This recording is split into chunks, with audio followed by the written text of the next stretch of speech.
Act 3, Scene 5 of Tartuffe, Orgon enters, and Damis blurts out what's happened. By making an adulterous offer to Elmire, Tartuffe has sought to reward Orgon's generosity with a pair of horns, the symbol of a deceived husband. Elmire explains she's adept at keeping men at bay and feels it was not necessary to trouble him with this information. She wishes Damis hadn't said anything and leaves. In Act 3, Scene 6, Orgon demands to know if this is true, and Tartuffe says it is. He's a sinner. Orgon is free to ascribe any crime to him and cast him out of the house. This convinces Orgon of Tartuffe's innocence, and he accuses his son Damis of lying.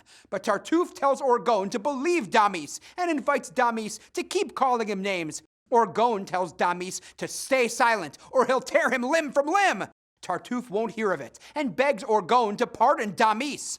Orgon accuses the entire household of conspiring against Tartuffe and says he's going to get back at them by giving him, Marianne, as his bride this very night.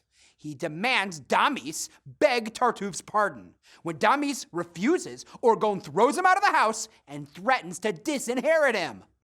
In Act 3, Scene 7, Tartuffe asks Orgon to forgive Damis, which only makes Orgon angrier with his son. With the household against him, Tartuffe suggests it would be better for him to leave.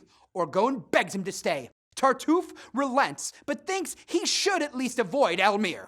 Orgon wants everyone to see Tartuffe with Elmire night and day, and in order to drive them to despair, he decides to make Tartuffe his only son and heir. Damis is convinced Tartuffe is an evil charlatan and believes he has proof of this. Because Orgon already thinks Tartuffe can do no wrong, he needs very little prompting to be convinced Damis is the one lying. Both men are hot-headed, and their confrontation quickly escalates. Neither stops to think about the consequences of his actions. He dooms Marianne's hopes of marrying Valère and his own of marrying Valère's sister. The only man in these scenes who has a clear view of consequences is Tartuffe. Unlike Orgon and Damis, he is in perfect control of his speech and actions during these 3 scenes. Everything he says and does is carefully manipulated and calculated to achieve his goals.